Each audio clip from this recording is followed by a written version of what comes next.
Hollywood, California, we bring you Chapter 21 in the story of Paul Christian, the Doctor of River's End, starring Gene Herschel, famous Hollywood character actor in the title role, and presented every Sunday at this hour by the Cheesebro Manufacturing Company, owners of the trademark Vaseline.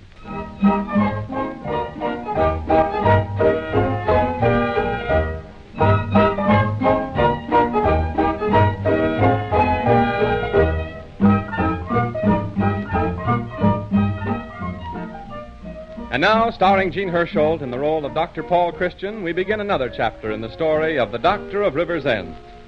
On this particular evening, Dr. Christian and his friend, the druggist, Roy Davis, are in the doctor's office having a game of checkers. All right, and it's still my move. There you are. You give up? Yes, I guess I'll have to. Well, that's 2 games apiece. Now, wait a minute. I won this game, you won the third. That's right. And I won the second and the first. Are you sure, Roy? I thought I won the first. Wait, let's see. No, I'm pretty certain I won the first. All right, then. That's 3 for you and 1 for me. Got time for another? Oh, sure, it's early yet. Not quite 9 o'clock. Yep, as long as I get back by 10 in time to close up the store. Well, watch out for me this time, because I'm going to get revenge. Go ahead, it's your move. Well, I think I'll try something a little different. Mm-hmm. Evening, Doctor. Hello, Mr. Davis. Oh, good evening, Wendy. Evening, Wendy. Playing a little checkers? Mm-hmm. Played a mite of checkers myself at one time. Played for big stakes, too. Couple of $1,000 at a crack. Thought nothing of it. Well, you don't say. Oh, my move, eh? Yes, sirree. I was quite a gambling man in those days. Used to follow the horses. Did you ever catch up with them? I was a racetrack man. A jockey. I rode for old Colonel Witherspoon. Ever hear of him? No. Let's see here. Yes, sir. Colonel owned one of the fastest horses in the country. Never forget the time I went down to the stables with the Colonel just before the race and found him eating a bale of hay. Hmm? Who, the Colonel? No, the horse. Well, when the Colonel walked into the stable, he started to cuss. Who, the horse? That gives me the first king. No, the Colonel. Because he couldn't run when he was full of hay. Who, the Colonel? No, the horse. Colonel Witherspoon wanted to scratch him. What for? Well, maybe he was the only one who knew where he itched. Oh, I'll just take that man. I'm talking about a horse race. A horse race. Oh. So I says to the Colonel, I says, Colonel, I'll ride that horse in this race today, and I'll win. That's what I says. Well, there's one in the king row for me. Well, the nags line up. There's the starter's gun, and I'm off. So I've always suspected. We're at the quarter, and I'm a length behind. Now, let's see. At the half and a half a length. If I move here... At the 3/4, and I'm still gaining. No, I guess I'll move this one. Now we're in the home stretch, and I'm battling shoulder to shoulder with the favorite, Gray Day. Gray Day, eh? Yes, sir. They called him Gray Day because he used to pull a milk wagon. You were racing against a milk wagon horse? Yep. Thundering down the home stretch. And then just 3 yards from the finish, Gray Day shot ahead. And you lost, eh? Nope. I hollered milk, and Gray Day stopped. Wendy, why do you make up told stories like that? Oh, I don't know, Doctor. I get started and then just sort of keep going. It's a habit, I guess. Well, you ought to break it. Can't your wife help you? Give you a little hint when you begin exaggerating so you can get back to the truth? Well, just how do you mean, Dr. Christian? Oh, for instance, when you start telling a told story, have your wife cough. Cough? Yes, and that'll be a signal for you to take it a little easy. Say, are we going to finish this game? Just a second, Mr. Davis. What I came in for was to pay Dr. Christian some money I owe him. Oh, you can let that go to some other time. It isn't very much. Nope, I'd better pay it now while I got the money. Well, wait a minute. I'll have to look it up in the books and see how much you owe me. How are things going, Wendy? Well, pretty good. Went to work last Monday in Clem Duke's stationery store. Clem Dukes must find business pretty good to put on extra help. Oh, I only work part-time. Go in the evening and sweep out. Now, that bill is $3.50, Wendy. Yes, sir. Got it right here. Now, if you need this for something else... Now, that's all right, Dr. Christian. I've owed that bill for a spell, and I aim to pay it. Anyhow, I'm working now for Clem Dukes, janitor and night watchman. Now, why would a little store like that need a night watchman? Well, There's a lot of crooks around these days. You never can tell. They might take a notion to rob the place. I can imagine where you'd be if you ever encountered any robbers. Home under the bed. Is that so? Well, maybe you don't know it, Mr. Davis, but you're talking to one of the finest shots in the USA. No. Wendy, where did you ever do any shooting? Oh, I've shot all over. Shot in Africa. I've shot at the North Pole. Yeah? Yes, sirree. One of the thrillingest experiences I ever had was at the North Pole. I was walking along, and all of a sudden I sees, square in front of me, a big polar bear. Wendy, Biggest bear you ever laid your eyes on. About 9 feet long, 6 feet high, and weighed about... weighed about a half a pound. So you shot this bear, eh? Well, yes and no. You see, the minute I saw the bear, I started to load my gun. It was an old muzzle loader. And then doggone if I didn't find I was out of bullets. Uh-huh. Well, sir, I was so dang scared that the perspiration popped out on my forehead like beads. And then you woke up, Wendy? No, sir. Well, the perspiration popped out on my forehead like beads. But the weather was so darn cold up there at the North Pole that the beads of perspiration froze as hard as bullets. So I grabbed a handful, shoved them in the muzzle of my gun, up and fired. Now, wait a minute, Wendy, wait a minute. You can't tell me you shot that bear with bullets made of ice. Why, the explosion of the powder would be so hot that the ice would melt, turn into hot water. Yep, that's exactly what happened, and the bear was scalded to death. Well, so long, Dr. Christian. Goodbye, Wendy. Night, Mr. Davis. Good night. Oh, If well. Wendy Smith isn't the almightiest liar... Oh, I don't know. I wouldn't say Wendy is an ordinary liar. No, a quite extraordinary liar. Wendy is a romanticist. Well, I don't see the difference. Well, it's like this. Did you ever play Indian when you were a boy? Sure, but I didn't... And you got so interested in playing Indian that you almost believed you were an Indian? Well, that's Wendy's trouble. He gets all wrapped up in what he's talking about and for the time being actually thinks it's true. Just the same, I'd call him a liar. And we all are that way to a degree. We are prone to believe what we want to believe, even when it isn't true. And sometimes we fool ourselves. Now, you said you won that first game of checkers. Well, I did win it. But if you'll think back carefully, that was the game where I cornered your last king and you tried Why, to... say, that's right. Oh, say, I apologize. Now, you don't think that I was trying to... Try to deceive me? Oh, no, of course not. You believed the game was yours. Oh, I'm sorry. Now, why didn't you check up on me when I said that? Oh, it wasn't worth arguing about. But you see, the point is this. Oh, hello, Clem. Yes, say, has Wendy Smith been in here? Why, yes. He was here just a few minutes ago. Came in to pay a bill. Paid the bill? Paid it with money? Yes. What's the matter, Clem? What did Wendy say when he was in here? I don't know. Did he say anything special, Roy? No, except he said he was working for you, Clem, as a janitor and night watchman. Night watchman? I thought that was funny myself. But he had a long story about protecting your store against robbers. It needs protection. Do you know what's happened? Wendy Smith has robbed my cash register of $22. Yes? Oh, come in, Judy. Clem Dukes is here. Oh, tell him to come in. Any word yet from Wendy Smith? No, but Jerry's still looking for him. Wendy's probably going fishing. All right, have Clem come in. Will you go in, Mr. Dukes? You wanted to see me, Dr. Christian? Yes, sit down, Clem. I thought if you'd come here, it would be a little more private than if I came to the store. You see, I want to talk to you about Wendy Smith. That no-account loafer? They ought to run him out of town. I'm afraid that would be a little too strenuous for Wendy. They might walk him out of town, but I don't think he'd run. He's never done an honest day's work or earned an honest nickel in his life. I take pity on him and give him a job, and he repays me by robbing me.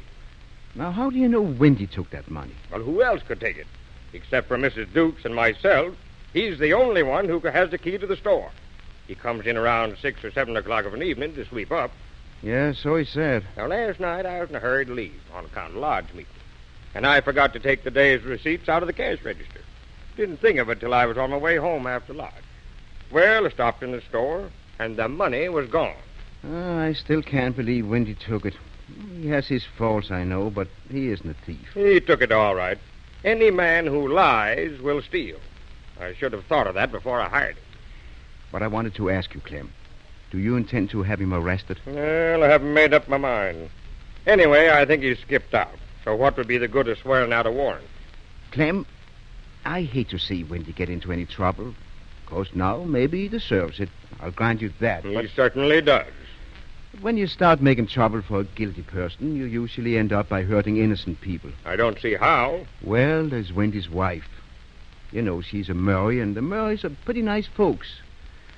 She has a hard enough time as it is without having her husband sent to jail. It would be a blessing to get rid of him. Why Stella Murray ever married that bum like Wendy Smith is beyond me. Well, I was thinking if we could get hold of Wendy, we might get most of the money back, and if that would satisfy you, maybe you'd be willing to drop the whole thing. Well, Wendy can't have spent all of it. I'll see Mrs. Smith. If he has any money, he's turned it over to her. Well, Dr. Christian, I'm not a hard man. I know you're not, Clem. And I don't want to cause any trouble. If Wendy will fess up and admit he's wronged me, I'm inclined to let it go. Well, that's mighty fine. But I don't think he will. And I don't think we'll get a penny of the money back. He's taken it and cleared out. We won't hear of him again until he's spent it. Yes, Judy? Jerry's found Wendy Smith. What's that? Where is he? In the reception room. Well, send him in. All right. Let me talk to him first, Clem. Hello, Wendy. Close the door, will you? Yes, sir. Jerry Turner said you were looking for me, Doctor. Howdy, Mr. Dukes. Good morning. Wendy, where did you get that $3.50 you paid me last night? Why, I sort of been saving that up. You didn't, borrow a little money from Mr. Duke's store, did you? Borrow money? Why, Dr. Christian, the Smiths never borrow. No, sirree. We've always gone on our own, asking favors from neither friend nor foe. Yes, I know, Wendy, but, Did you take any money out of the cash register? Why, no, sir. I expected he'd deny it. Did you know, Wendy, that Mr. Duke's store was robbed last night? Well, sir, now that you mention it, I do. What? You knew it? That is a sort of suspicioned it. Because last night, as I was passing the store, a high-powered automobile drew up to the curb, and two gangsters jumped out. Gangsters? Yep. Well, sir, they started to blow open the front door.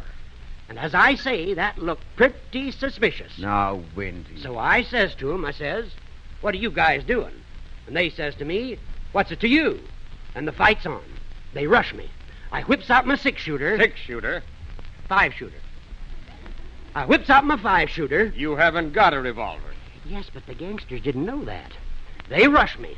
We struggle back and forth, back and forth. I knock one out. I knock another one out. I knock another one out. Wait a minute. You said two gangsters got out of the car. Well, the third fellow wasn't a gangster. He just come for the ride. Wendy, I want the truth. But I'm telling you. And I'm tired of listening to told stories. Sick and tired of it. I'm trying to keep you from going to jail. Where's that $22? What $22? $22 were taken out of Clem's cash register last night. And you're the only person who has a key to the store. Why, Dr. Christian, I don't know what you're talking about. No use. He's just no account.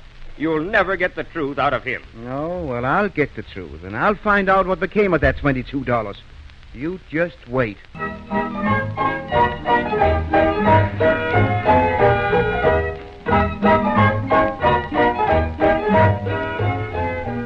We return to River's End now to continue the story of Dr. Christian and Wendy Smith, the town liar. As the scene opens, we find Dr. Christian and Roy Davis, the druggist, in the doctor's car drawing up in front of Wendy Smith's house.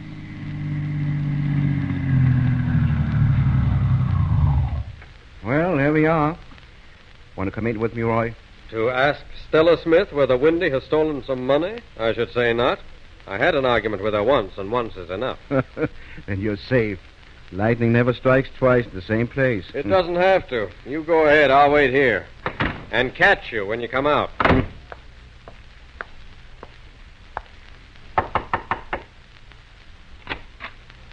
Well, Dr. Christian. Good morning, Stella. Well, I haven't seen you for quite a while. I thought I'd stop and say hello. Well, come in. Here, let me take your things. Oh, don't bother. I can only stay a few minutes. Is Wendy, Wallace around? No, I'm sorry. He went out someplace early this morning. Stella, I'd like to ask you, well, sort of a personal question, if you don't mind. Yeah? What is it? Well, this sounds kind of funny, but has Wallace turned over any money to you recently? That is a funny question. Well, you see, Stella, there's been a little mix-up. Oh, there has. Some money is missing from Clem Duke's cash register, and he's worried about it. Isn't that too bad? No, Clem doesn't want to make any trouble, of course. In fact, he has only the greatest sympathy. Oh, he has he? Well, you can go back and tell that prissy, self-satisfied little runt that I don't need his sympathy. You can tell him... Now, wait a minute, Stella, wait a minute. He doesn't mean it that way. I know how he means it. I know how the whole town means it. They think because I married Wally Smith, they should be sorry for me. Now, Stella... Well, they'd better be sorry for themselves. They better take a look around into their own drab, insignificant lives. Little ant people, crawling around on the ground, bloated with their own importance. Stella, if you'll only... Nice, smug, respectable little folk. Respectable because they haven't the courage or imagination to be otherwise. Oh, I know. They hate Wallace. They hate him because he's different from them. Because he's better than they are, and they know it. Stella, listen, Wallace never hurt anyone or anything. He's gentle and kind and generous. Why, he can go out into the woods and call the birds and they'll come to him. And he didn't take that money because money means nothing to him. He doesn't worship money like they do. All right, Stella, all right. I only wanted to find out. Well, now you know. Let's stop talking about it. I might lose my temper. You might lose... well, I wouldn't want to be around when that happened. Roy Davis is waiting for me in the car. Guess I better be going. Well, drop in again soon, Dr. Christian. Yes. Thanks, Stella. Goodbye. Goodbye, Dr. Christian. Well, I see you got out alive. What did you find out? Well, it's 50-50. How do you mean? Clem says Wendy took the money and Stella says he didn't. Well, that won't keep Wendy from going to jail. No. If we could only find out what Wendy did with that money. Only get him to tell the truth. Wait a minute. Roy, I've got an idea. Yes, sir. I've got an idea. Sorry to keep you sitting here in the office so long, Mr. Smith, but I'm sure Dr. Christian will be back any minute. Oh, that's all right. Don't mind it at all. Had a job one time as a sitter. A bung sitter. A bung sitter? Well, what on earth is a bung sitter? Well, sir, now that's a mighty intricate job. Takes an expert to do it. I don't suppose there's more than half a dozen bung sitters in the world. But what do you do? Ever been in Portland? Portland, Oregon, or Portland, Maine? Either one, whichever's handiest. Well, I've been in Portland, Maine. Well, I worked as a bung sitter in Portland, Oregon. Oh. What time's it getting to be? Why, it's 10 minutes after 5. But what about that job? What did you do? Oh, yes. Well, up in Portland, there's a factory that makes barrels. Now, before they put the top and bottom on, they lay the barrels out in the yard to season. You see, the barrel is open at both ends. You say you never been in Portland, Oregon? No, I haven't. Well, sir, it rains mighty hard up there. Yes, sirree, mighty hard. In fact, it rains so hard into the bungholes of those barrels that the water can't run out the ends fast enough, and the barrels bust. Oh, now listen. So I had a job sitting on the bungholes to keep the rain out. Oh, if you expect me to believe... you ought to be ashamed of yourself. Dr. Christian's office? Oh, no, he hasn't come back yet, but I'm expect... Wait, he just came in. It's Roy Davis. Hello, Roy. Yes, come on over and bring those pills. Yes, Wendy's waiting here in my office. Evening, Doctor. Oh, so you're here. Yes, sir. Dr. Christian sent for me. Yes, Clem, I thought I'd have another talk with Wendy. Anything I can do for you? No, I was simply passing by and stopped in. But you're wasting time with this loafer. You'll never get the truth out of him in 1,000 years. Well, now, Clem, I have a little idea, and I think it might work. What became of that $22? Well, sir, I've been trying to figure that out myself. Now, it might be that the store is haunted. And then, of course... Now, you see, you'll never tell the truth. And I'm going to expose him tomorrow as a thief. Expose him to the whole town. Hello, Roy. Got the pills? Yep, right here, Doc. That's fine. You might as well stay and see this, too, Clem. Why? Well, I have a little experiment. I have some new kind of pills, and I'd like to try them on as many people as possible. Here, try one, Judy. Oh, wait, what do you think I am, a guinea pig? Oh, they're quite harmless. I want to find out what you think of the taste. Go ahead, take one. It won't hurt you. Well, all right. How does it taste? Kind of sweet. Roy? Thanks. Yes, I'd say it tastes sweet. Clem, go ahead and try one. Don't seem to be much taste to it. Wendy? Thank you, Doctor. Hope this does me some good. So do I. I had Roy make up those pills for me because I had an idea. If they work, it'll be quite a discovery.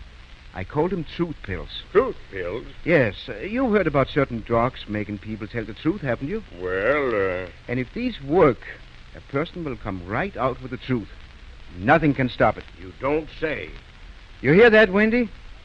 He might want to lie, but he simply can't. He'll tell the truth. The whole truth and... Dr. Christian, oh, I feel so funny. Why, Judy. Dr. Christian, I've just got to tell you. I was late to the office 3 times this week. It's working. And lots of times I loaf on the job and do nothing but think about Jerry Turner. Oh, Doc, I've got something to confess. Good heavens. It's working on Roy, too. I cheated you, Doc.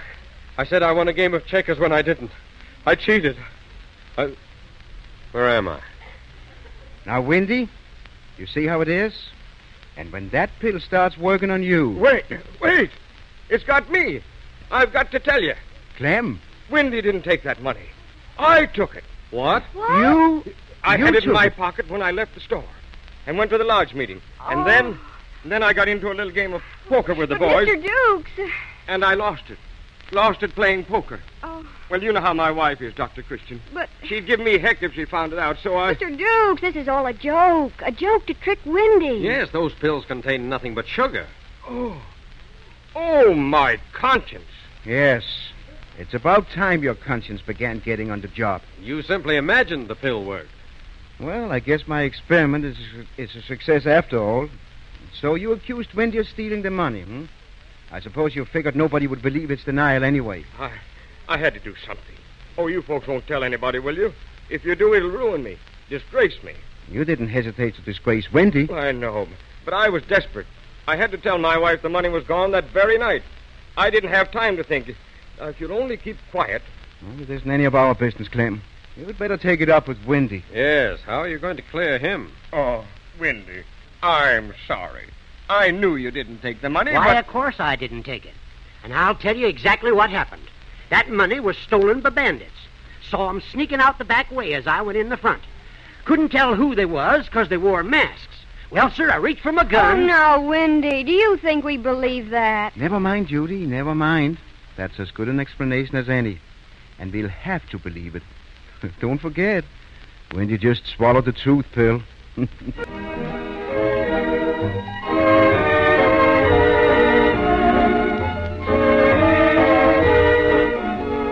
Next week, Gene Hersholt, who appears on this program through the courtesy of 20th Century Fox, will be back with another chapter in the life of the beloved Dr. Christian of River's End.